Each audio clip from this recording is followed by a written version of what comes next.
Hello everyone, welcome back to this class. So in last class we have done with first order and second order system. Now we have a something in our hand to understand the system, right? So for a next 2-3 lectures, I will try to cover how to approach the control system problem if it is given to you. Okay, I will try to cover uh, many things in this class. For example, I will try to cover the approach to the dynamic system problem. I will try to cover the control design flow chart, and will cover the some aspect of controller stability, because you should know where your controller will get fail, okay, at what point. And then in order to move in a core control design area, you have to understand some required tools, for example like a root locus method that I will try to cover, and what are the methods for stability checks and all. So this is the purpose of the today class. Okay, so now if you approach to the dynamical system, it is 6 step. First is you define the system and its component, that means known as a concept formulation. For example, if your system is a spring mass system, so you have to define the system and its component. Okay, so it is like a concept formulation. Okay, now formulate the mathematical model and list the necessary assumptions. Whatever the assumption you have made, based on that your result will come, and you have to be very sure that at the end part whether you are close to reality or not. So as we know, everything we generally model in terms of mathematics, right?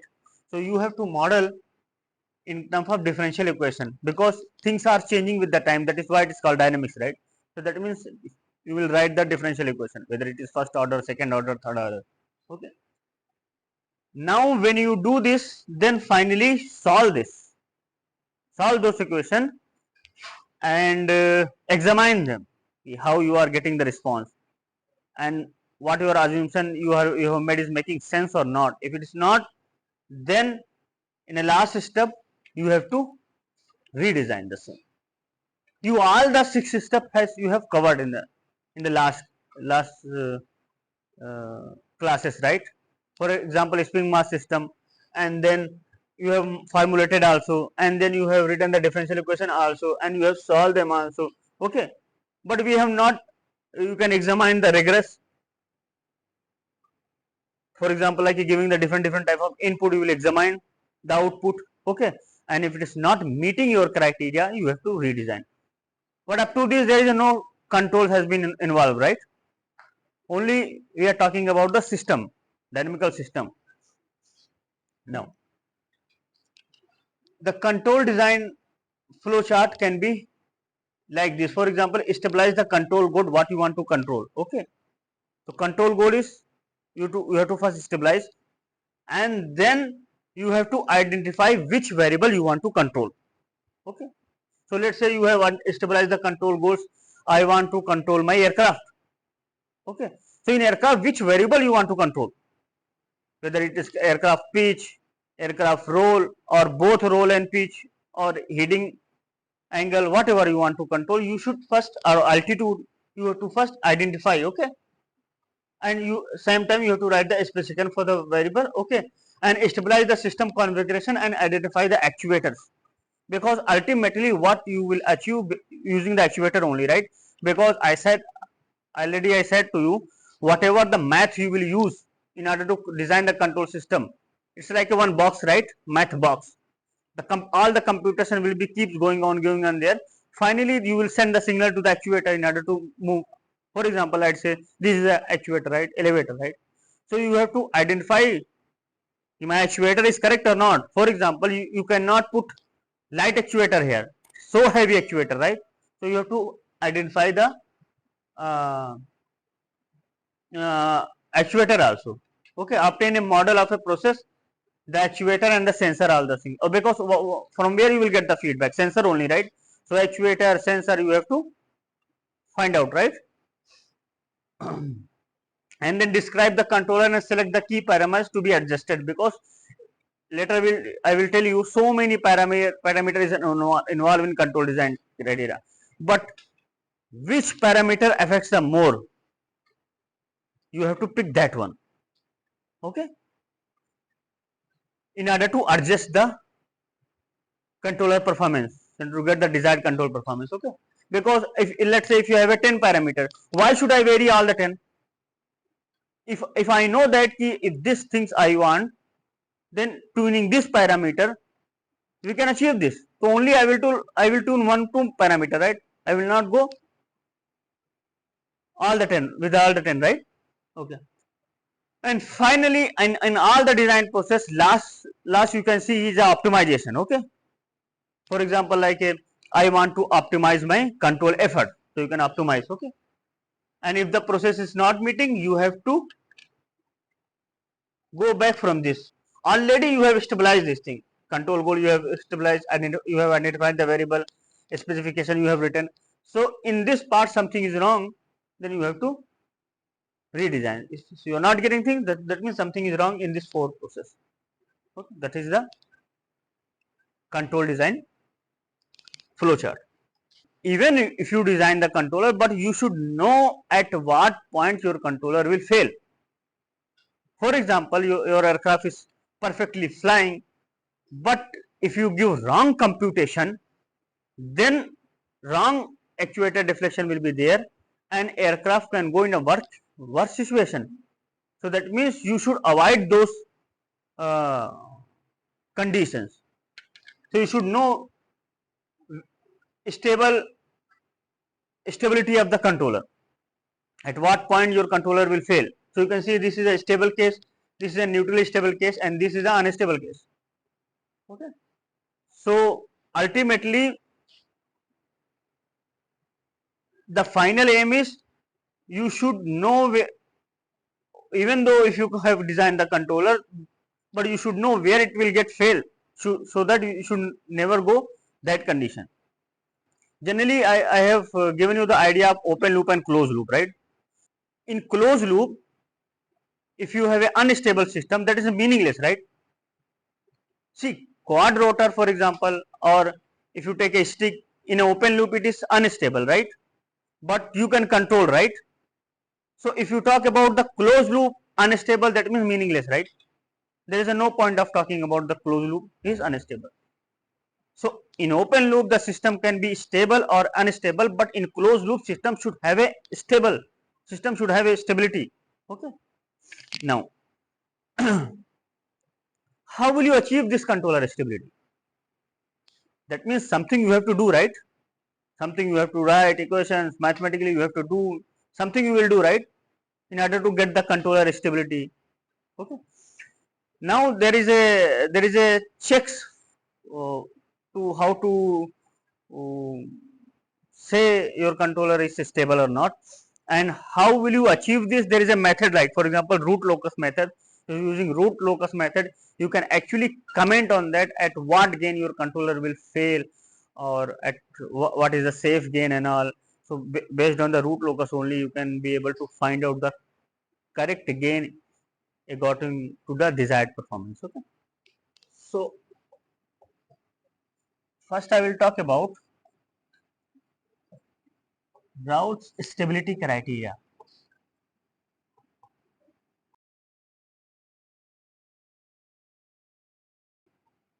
Okay. Now if you consider the third order system, a naught s cube plus a1 s square plus a2 s plus a3 equal to 0. Let's say third order system we have considered. You can consider the nth order, fourth order, sixth order, whatever it can be. You can write s cube s square s and s to the power 0. Now what you write?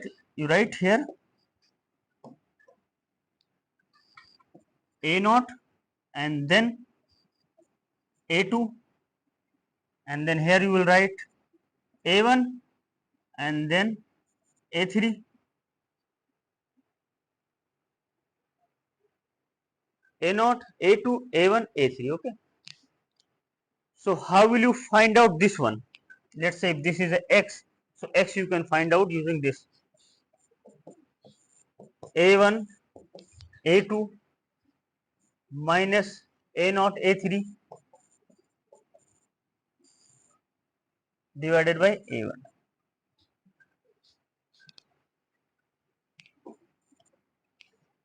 So now if in this row, if sign is changes, let's say A naught is positive, A1 is positive, but x is negative, then you will immediately say your system is unstable. So any one sign changes, that means system is unstable. So that is Routh stability criteria. What is the criteria here for stability? X should be, see, if I am saying A naught and A1 is positive, that means X should be positive, right? So from this, A1 and A2 will be greater than A naught and A3. So that is the stability criteria, right? Okay. Now, simple consider the spring mass system with M equal to 1, C equal to 1 and K equal to 1. So you will easily understand this. And this you can write A3 only. If you multiply by this, divide by this, then A into A3 divided by X will be, right? X into A3 divided by X is only A3, right? Now, simple, consider the spring mass system. ms square plus cs plus k equal to 0. You write m1 c1 k1. So what is left? This, right? Simple spring mass system. So you don't say about Routh stability criteria, but tell me system is stable or unstable. Find out the Routh. You will find out minus 0.5 plus minus 0.86 I. So you know how I am getting this. Lambda equal to minus c by 2m plus minus under root c by 2m whole square minus k by m. So this is stable or unstable? All the root is left half the plane, right? So that is a stable case, right? Agree with me, right? Stable case, right? Now we will check with this. S square s to the power 0. You will say 1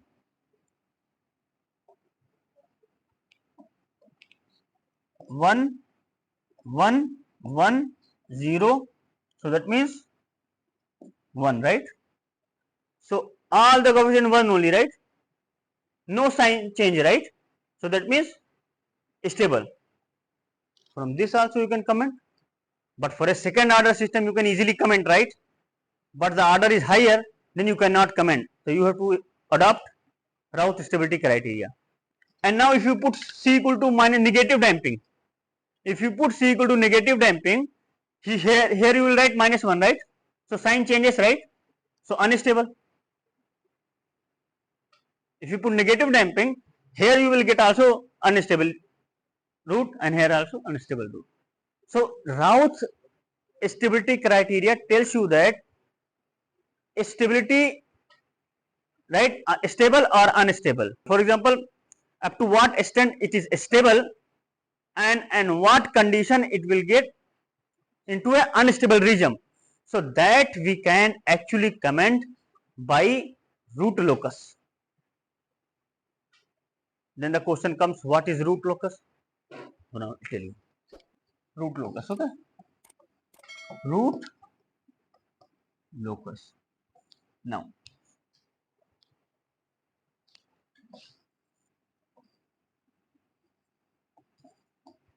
So your complete dynamics can be represented by the transfer function, right? Already I told you, right? So here you will give input, and here you will get output, right? If your system is stable, then you may get something response like this, and this is unstable, you may get something like this, or something like this. But I want to control this response, right? So what I will do,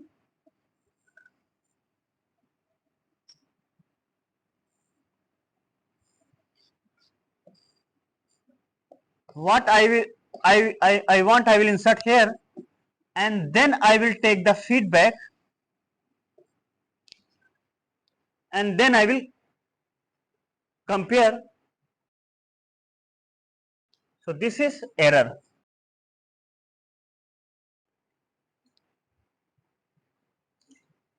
Now this feedback can be not unity, can be any value, right? So h of s I am directly writing. So now this is the open loop transfer function, right? So what will be the closed loop transfer function? We will try to derive from this block diagram. This is called the block diagram, right? Control block diagram. So what you can write? I can write E of s, I can write x of s minus y of s into h of s, right? So this error is nothing but subtraction, right? This signal minus this signal, right? So what is this signal? Ys is coming and you have multiplied by hs. So ys into hs is this signal, and here is this signal is what? hss. So if you subtract hs minus ys, you will get the error, right? So agree with me. What actually you want?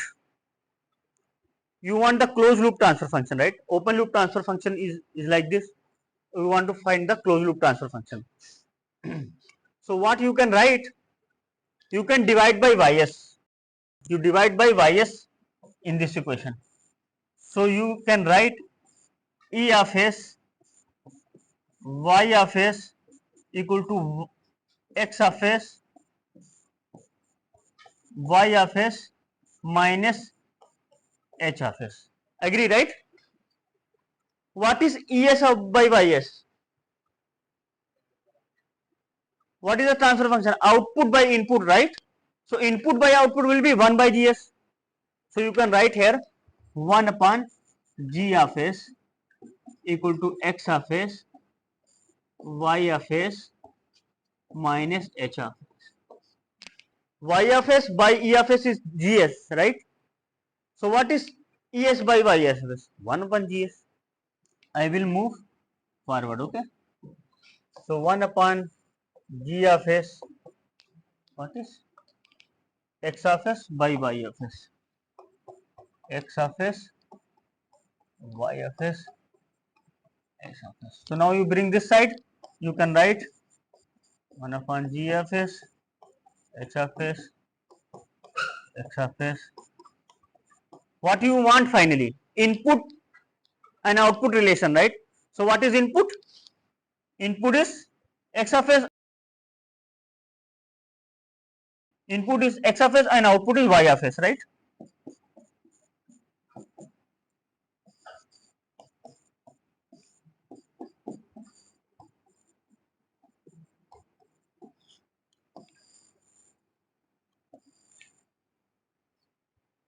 So finally input and output relation is, so for open loop case, what is the input output relation? Simply for open loop case, you put s equal to 0, you will get only g of s, right? Now when I have this, output by input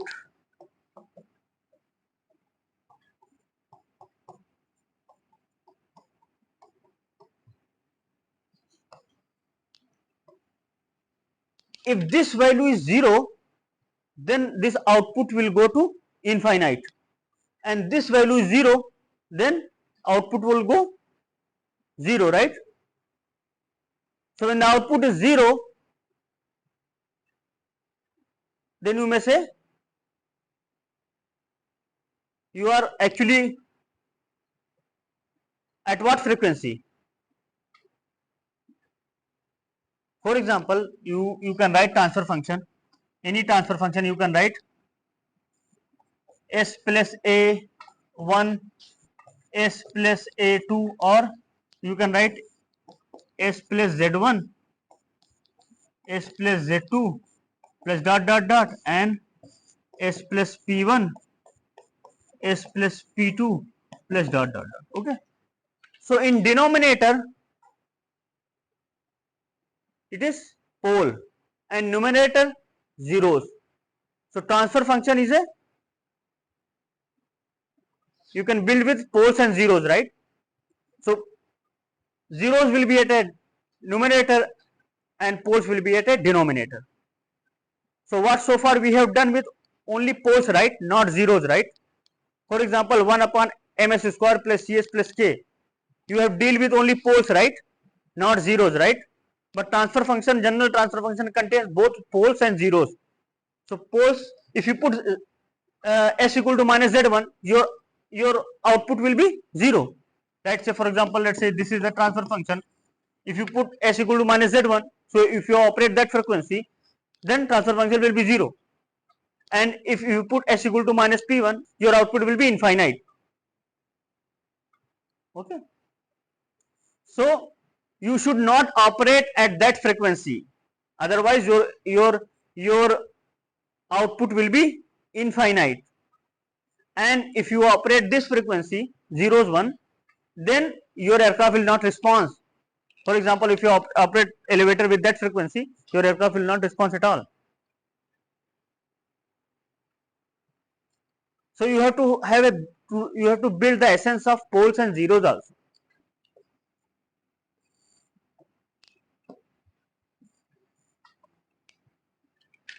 So that means I should never hit this criteria, right?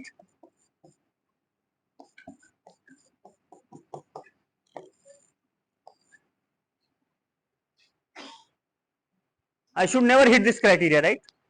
Otherwise my output will be infinite, and even if my output will be infinite, then what is the meaning of talking about control system, right? So that means if you solve this characteristic equation, you will be able to get know that what kind of h you have to put in order to make the system stable. In generalized way I will write. Okay, now instead of hs I will write k.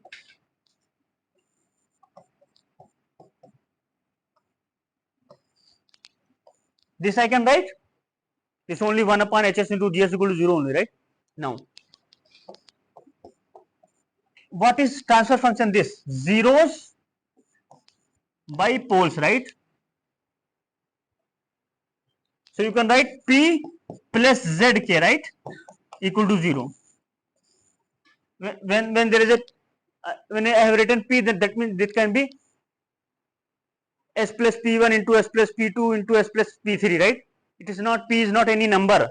Okay, p is here s plus p1. Now when I put k equal to 0, you have only pole, right? You will have only pole, right?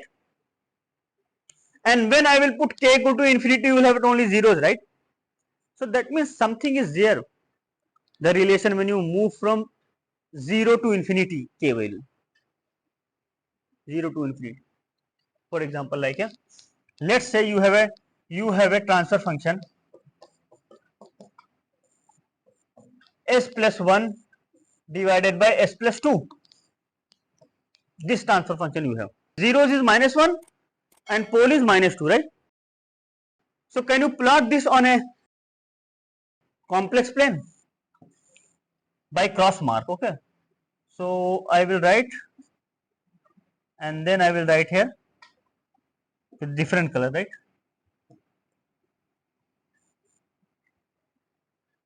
So this is -2 and this is -1, right?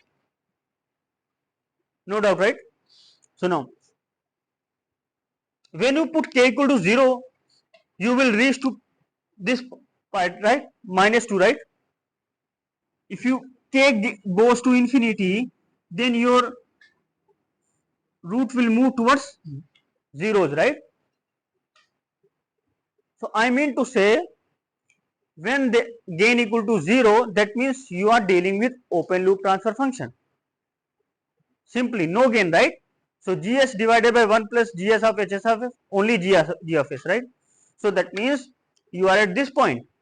But when you increase the gain, so that means you will move towards the zeros.